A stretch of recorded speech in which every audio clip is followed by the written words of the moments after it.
And it's not a knock, it's just how he plays in that spread wide open offense, and you project that to a spread wide open field. Yes, the arm may not be as strong. I can't imagine there's many people that think Dillon Gabriel's a better quarterback than Shedeur Sanders. I don't care where they were drafted. And if the Browns are the one team that thinks that, then I'm going to suspect it's not true. I never root against anybody. Yeah. But I'd be surprised if Dillon Gabriel's ever a legitimate starting quarterback for the Cleveland Browns. I'd be surprised. I just don't think. Big news coming out of Cleveland. The competition for the starting quarterback spot is getting intense. Right now, it looks like Shedeur Sanders is pulling ahead in the race for QB1, while Dillon Gabriel is starting to raise concerns about whether he can hold onto the job. Gabriel was brought in for his size and physical presence, but things haven't been going his way. His arm strength and overall throwing performance during training camp have been underwhelming. In contrast, Sanders has been consistently outperforming him on the field. At this point, Shedeur Sanders seems to be on track to take over as Cleveland's starting quarterback. This shift could have big implications for the team moving forward. Initially, Gabriel was drafted before Sanders and was widely seen as the likely pick for the top quarterback spot. But there's been one major issue that keeps coming up: his height. At just 5'11", Gabriel's size has become a real concern, especially in a league where physical stature can make a big difference. Throughout training camp, Gabriel has had a tough time making long throws with the kind of ease people expected from him. In a position that demands both power and precision, that's a tough weakness to overcome. Meanwhile, Sanders has continued to turn heads with his ability to deliver accurate deep passes, using his long limbs and natural throwing ability to his advantage. It's become clear that Sanders has taken control of the QB battle during camp, while Gabriel has struggled, particularly when facing pressure or a crowded pocket. That's now led to a lot of talk from analysts, who are wondering if Gabriel's lack of arm strength and ability to perform under pressure might be too big of a hurdle for him to succeed in the NFL. The big question now: how can a quarterback with such a serious gap in his game expect to survive, let alone thrive, in one of the most competitive football leagues on the planet? Gets the ball out, he's accurate. As far as how does that translate to the National Football League, I just don't see it. I don't know why. I'm sure he's a great kid, he plays his ass off, he's a winner, but when I watch him on tape, nothing really excites me about his game other than the fact that he's pretty accurate, got a quick arm. Dillon Gabriel's struggles became pretty obvious during OTAs and minicamps, where some key issues in his game started to show. One particular rep stood out. He looked noticeably worried about defensive linemen swatting down his passes at the line of scrimmage. That concern led him to start releasing the ball a bit higher than usual, and it threw things off. Some of his passes ended up sailing over his receivers' heads, while others got tipped right at the line. It's definitely something he'll need to work on if he wants to seriously compete at the pro level. Dillon Gabriel raises a lot of eyebrows of concern. As you guys know, he had a ball batted down today, and it turned into an interception, pick six. And you guys can see right here, this was a cause of concern coming into the draft when it pertained to Dillon Gabriel, is how, his smaller frame. You guys seen it with the Johnny Manziels.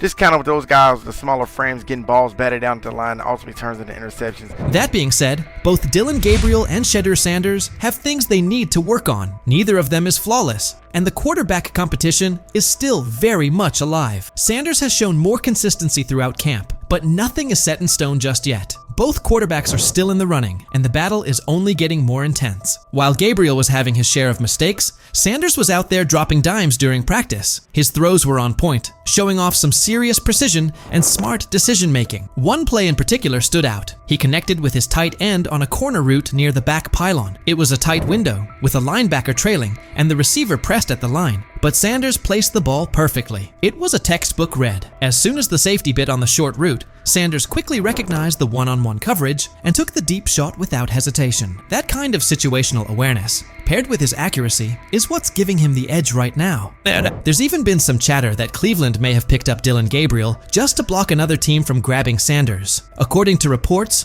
owner Jimmy Haslam was very interested in bringing Shedeur on board, but not everyone on the coaching staff was sold at the time. Regardless of those early disagreements, Sanders is proving himself where it matters, on the field, showing that he's ready to compete at the highest level. There's a lot of speculation. He wanted Shedeur Sanders. The staff drafted Dillon Gabriel, Oregon, 2 rounds earlier.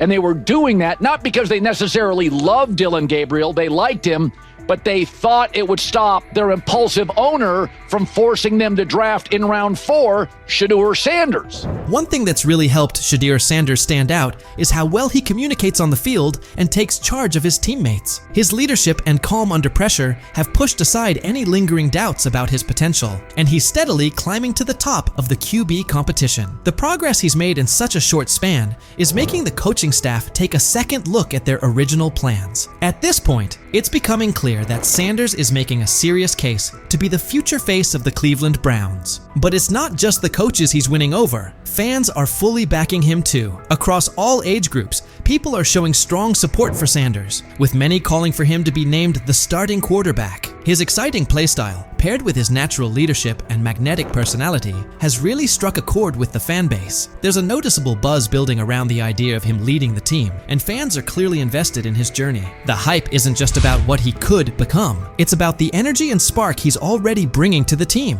Fans want someone who can lead, inspire, and get results. And right now, Sanders looks like that guy. Even veteran quarterback Joe Flacco had high praise for him, saying Sanders puts a smile on his face, not just because of how he plays, but because of the positive vibe he brings to the locker room. It's obvious that Sanders is leaving a strong impression on everyone, from coaches and analysts to his teammates.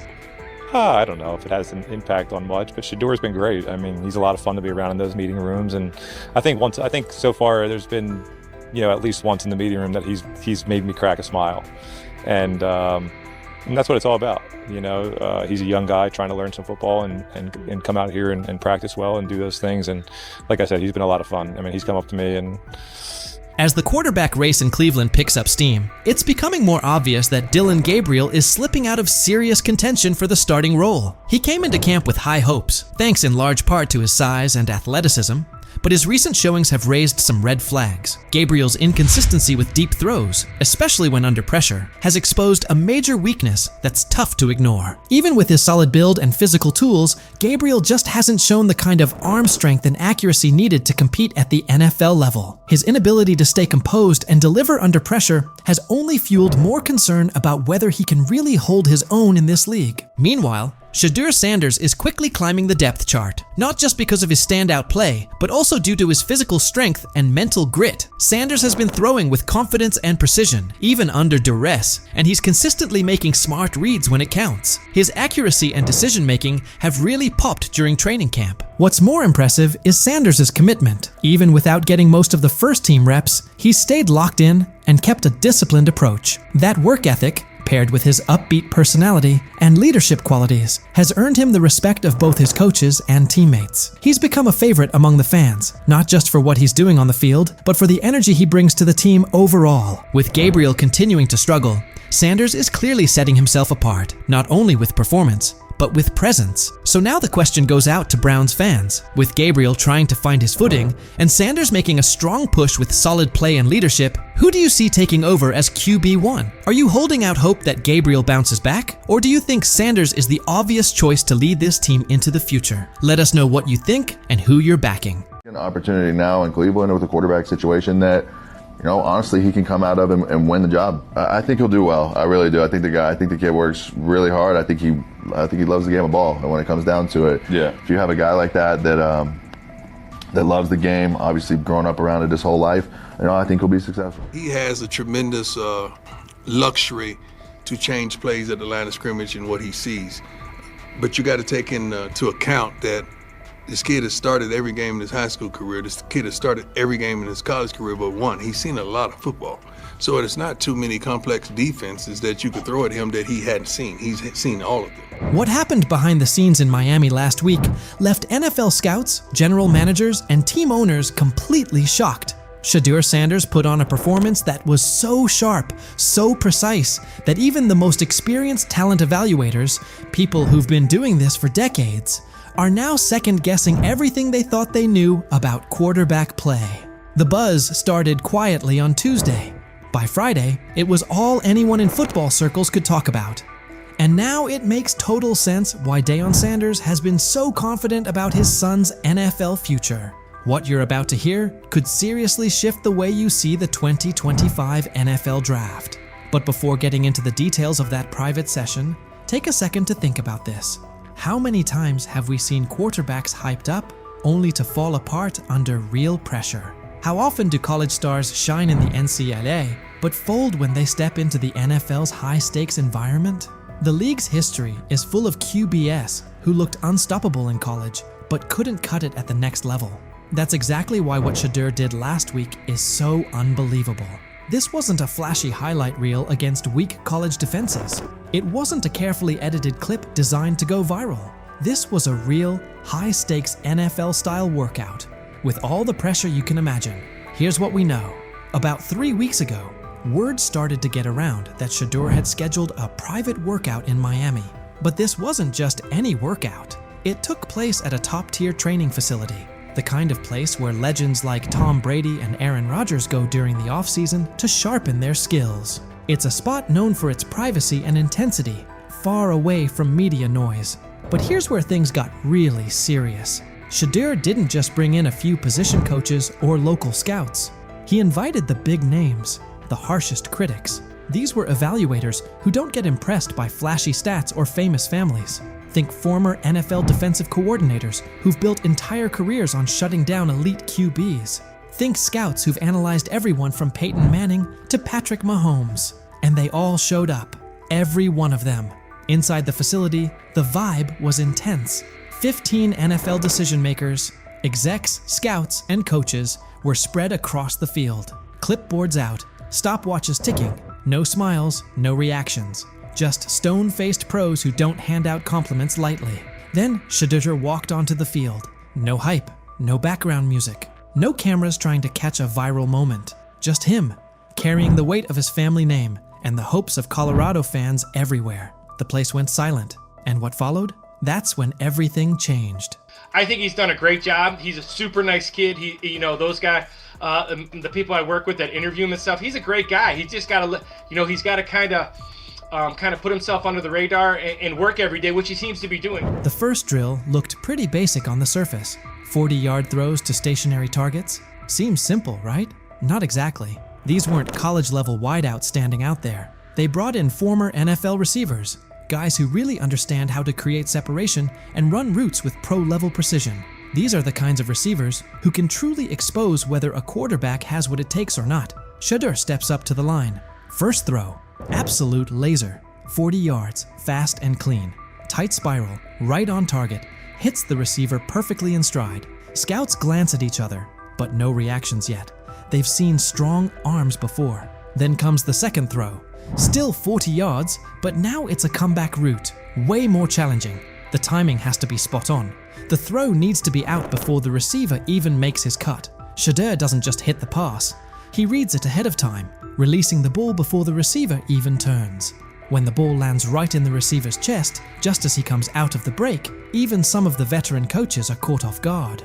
One scout literally drops his clipboard. And that was just the warm-up. The real challenge came next. Game simulation. Imagine this, a mock defense made up of former NFL players. Not fringe guys, but legit starters from just a couple of seasons ago. These defenders know how to bait quarterbacks, disguise their coverage, and turn up the pressure. Here's the setup. 2-minute drill. Down 6 points. 85 yards to go. No timeouts. It's the kind of pressure that usually breaks college quarterbacks and separates the real ones from the hype. Shedeur lines up under center. The defense shows one look, but you can tell something's coming. There's a shift about to happen. Classic disguise to force confusion. As soon as the ball is snapped, the coverage rotates, just like expected. Most young QBs would freeze, panic, or try to force something risky, but not Shedeur. He steps up into the pocket with the kind of calm you see from seasoned pros. Eyes downfield the entire time. Then, he sees it. A tiny window, open for maybe half a second. A slot receiver breaking on a dig route. The linebacker trailing just behind. That window is so tight most college QBs wouldn't even attempt it. But Shedeur doesn't hesitate. He fires a strike right between two defenders, hitting his receiver in perfect stride. The linebacker stops mid-step, stunned. The safety trying to rotate over just shakes his head, like he can't believe what he just saw. The scouts lean in. They know they're watching something rare. And the best part? This was only the beginning. Incredibly accurate. Yes. He really understands not only offensive football, but he understands what you're doing as a defense, so he'll pick you apart that way. He processes quickly. Like, all those things to me, are big-time attributes. And I just remember last year at this time, Bo Nix falling. People saying, hey, Bo Nix is going to be a second rounder. And Bo Nix is not. By the way, that guy was one of the best. But now they can't have him. The same people responsible for his slide in the draft are the ones scrambling. They called him cocky, arrogant, threw every label at him, hoping it would break him. But through it all, Shedeur stayed cool. He didn't let the noise shake him or throw him off course. His mindset never wavered. He knew exactly what he brought to the table, and no amount of criticism was going to change that. Instead of folding under the pressure, he locked in even more. Their doubt didn't shake him, it fueled him. Because deep down, he knew that what he showed on that field wasn't some lucky moment. It was real. It was proof of who he is and what he's capable of becoming. And now, those same scouts are left second-guessing everything. They thought they had him figured out. But what they saw last week flipped their entire evaluation on its head. At first, they saw attitude. They saw confidence and labeled it arrogance. They judged him before really watching him. But Shedeur didn't let it affect him. Instead, he showed exactly who he is when the lights are the brightest. And now those same scouts, the ones who once questioned if he had what it takes, are sitting in silence, unsure of what they just witnessed. His performance is making waves, and suddenly their early opinions are starting to look shaky. They didn't just see a strong-armed college quarterback out there. They saw a leader, calm, smart, in total control. The more his confidence grows, the better he gets. And now, they're starting to realize they might have missed something big. What they once brushed off as ego now looks more like confidence that can't be rattled. And his ability to shine under pressure is forcing a lot of people to rethink how they evaluate talent. Every day that passes, the question gets louder. How long can they keep ignoring the guy they once dismissed? Have we ever seen a quarterback flip the narrative like Shedeur Sanders just did? How often do players get counted out because of assumptions or snap judgments? How many times is confidence mistaken for arrogance? And how much potential gets overlooked because of it? Maybe this is that turning point. Maybe those very traits we criticize in young players are actually the ones that turn them into something great. What if Shedeur is exactly the kind of quarterback the league's been missing? What if we're watching the start of something special? So what do you think? Could Shedeur Sanders be the real deal? And what kind of impact will his rise have on the 2025 NFL Draft?